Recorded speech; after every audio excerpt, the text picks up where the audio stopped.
Sir Congress वाली side ही दे सकते हैं वोट, क्योंकि उन्होंने हमारे लिए भर्तियाँ की थी। अगर देखा जाए तो सेंटर की इलेक्शन है, तो सेंटर का काम होता है कि डेवलपमेंट करवाना।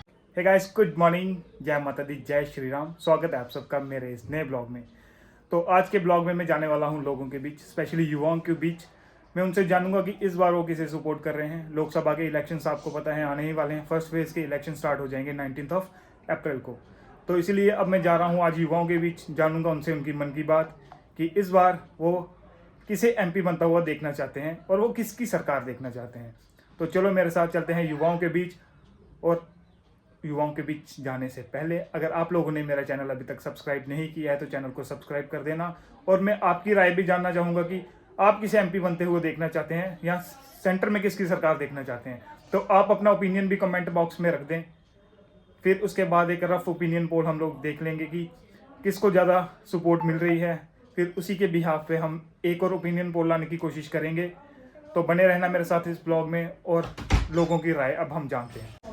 तो फाइनली मैं घर से निकल चुका हूँ और आज मैं जाऊँगा पढ़े लिखे युवाओं के बीच और इनसे पूछा जाएगा कि इस बार इनका ओपिनियन क्या है, किसे ये वोट दे रहे हैं और क्यों दे रहे हैं। तो यहाँ मुझे मिल गए हैं मेरे थोड़े से युवा भाई, सामने खड़े हैं, इनसे पूछेंगे हम।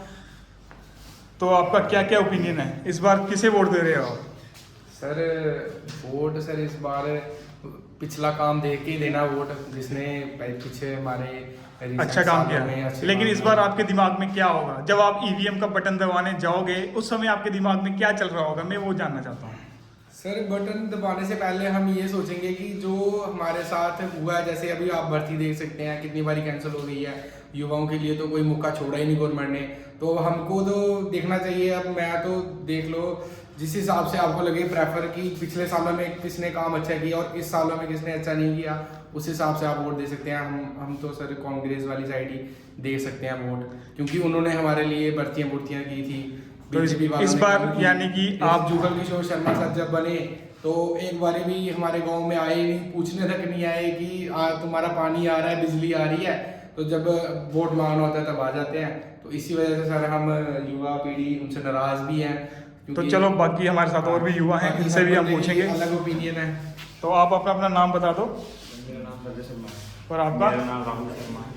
अब राहुल और रजत मेरे साथ हैं, हम इनसे भी जानेंगे कि इनका ओपिनियन क्या है, इस बार ये किसे वोट करने जा रहे हैं। सर वोट तो हम कांग्रेस को ही देंगे, क्योंकि वो कांग्रेस को इसलिए हम वोट देंगे कि वो उन्होंने पिछली बार मतलब जब उनकी सरकार थी उन्होंने बहुत भर्ती निकाली थी। तो जब से बीजेपी की सरकार आई है उन्होंने कोई भर्ती वगैरह कुछ नहीं, मतलब ऐसे ही। यानी कि आपका रोष भर्ती को लेके मेन है। युवा पीढ़ी भर्ती चाहिए, युवा पीढ़ी को भर्ती चाहिए, यानी कि जो आर्मी रिक्रूटमेंट है उसको लेके भी आप लोगों में रोष है। जो अग्निवीर कर दिया गया, अग्निवीर कर दिया सर, उसे लेके भी आप लोगों में रोष है। अभी जो नर्स वगैरह निकाले गवर्नमेंट हॉस्पिटल से, वो धरने पे बैठे रहे एक महीना सर, उनका क्या कोई उनका हुआ ही नहीं फाइनल। बाकी वही वैकेंसी से चाहिए ज़्यादा ताकि हमको रिसोर्सेज वगैरह टाइम पे मिल जाएं। यानी कि टाइमली एम्प्लॉयमेंट नहीं मिल पा रहा है। हाँ, इस गवर्नमेंट में आपको टाइमली एम्प्लॉयमेंट नहीं मिल पाया।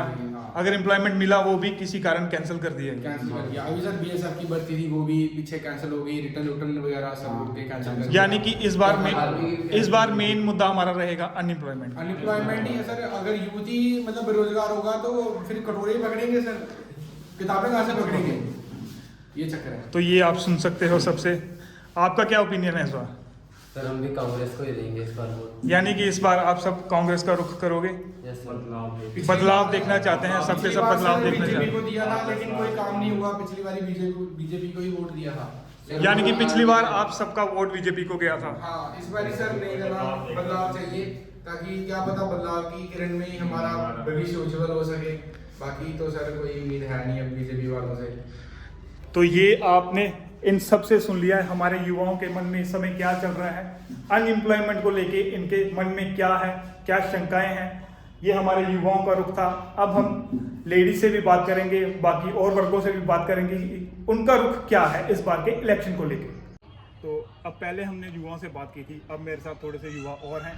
अब इनसे भी जानेंगे कि इस बार इनका पॉइंट ऑफ व्यू क्या है, ये किसे वोट कर रहे हैं, क्यों मतदान कर रहे हैं और किस लिए कर रहे हैं। तो अनीश मेरे साथ है। अनीश, बताएंगे आप इस बार आपका पॉइंट ऑफ व्यू क्या रहेगा जब आप मतदान करने जाओगे? हमारा वोट इस बार डेवलपमेंट के नाम पे ही होगा। आप भली भांति जानते ही हैं कि हमारे स्टेट के अंदर इस समय डेवलपमेंट कौन करवा रहा है। और अगर देखा जाए तो सेंटर की इलेक्शन है, तो सेंटर का काम होता है कि डेवलपमेंट करवाना, ठीक है ना। स्टेट की इलेक्शन में देख लेंगे कि भाई स्टेट के लिए कौन अच्छा है, बाकी सेंटर के लिए सब पूरी दुनिया को इस समय पता है कि कौन अच्छा है। तो इस बार हमारा वोट उन्हीं को लिए जाएगा। बाकी आपको पता ही है स्ट्रेटेजिक टनल्स बनाई जा रही हैं, रोड्स बनाए जा रहे हैं, जो काफ़ी कोई 20-30 साल पहले बना देने चाहिए थे। 40 साल पहले जो चीज़ हो जानी चाहिए थी वो आज हो रही है।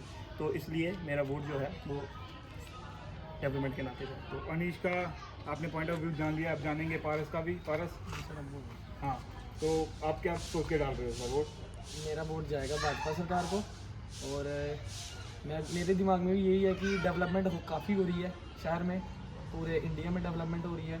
और मेरे दिमाग में एक मुद्दा और है राम मंदिर का, जो कि 100-200 साल से कोई सुलझा नहीं पाया, वो भाजपा सरकार ने आके किया है।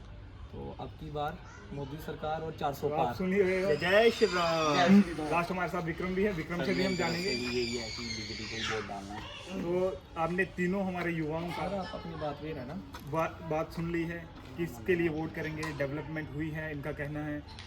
इससे पहले आपने सुना था, उन्होंने कहा था अनएम्प्लॉयमेंट है, यानी कि दोनों का एक तरफ से अनएम्प्लॉयमेंट का मुद्दा उठ रहा है, दूसरी तरफ से डेवलपमेंट का मुद्दा भी उठ रहा जो है। अनएम्प्लॉयमेंट कह रहे हैं, सेंटर की तरफ से काफ़ी ज़्यादा पोस्ट आती हैं, वो सेंटर के लिए अप्लाई नहीं करते, वो स्टेट के लिए अप्लाई करते हैं। तो ऐसी ये चीज़ें उनको स्टेट इलेक्शन के अंदर देखनी चाहिए। सेंटर के मुद्दे वो स्टेट में उठाते हैं, स्टेट के मुद्दे वो सेंटर में उठाते हैं। तो वो चीज़ देखकर भी वोट करना चाहिए।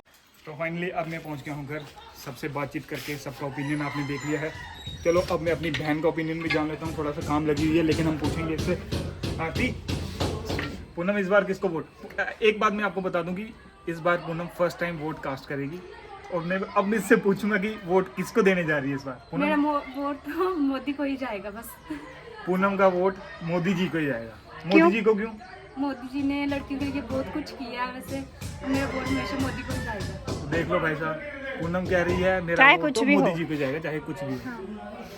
अब हमारे साथ थोड़े बच्चे भी हैं, उनसे भी बात कर लेते हैं। मैंने घर के पास देखा छोटे छोटे बच्चे भी खेल रहे हैं, मैंने सोचा क्यों ना इनसे भी बात की जाए। बड़ों का आपने पॉइंट ऑफ व्यू देख लिया है, अब छोटे बच्चों का पॉइंट ऑफ व्यू भी जानेंगे कि इनके दिमाग में क्या चल रहा है। तो बच्चों, इस बार किसको सपोर्ट कर रहे हो सब? मोदी जी। तो भाई साहब सारे बच्चे देख लो, इस बार मोदी जी को सपोर्ट कर रहे हैं। बाकियों का पॉइंट ऑफ व्यू भी आपने देखा था, डिफरेंट लोगों से मैंने बात की थी। तो आज का ब्लॉग मैं अब यहीं कंक्लूड करूंगा। नेक्स्ट ब्लॉग अगर आप चाहोगे तो लेके आऊँगा इसी पे, नहीं तो इसी के साथ आज का ब्लॉग यहीं करेंगे कंक्लूड। बड़ी जल्द आपसे फिर मुलाकात होगी किसी नई वीडियो में, तब तक के लिए बाय बाय, टेक केयर।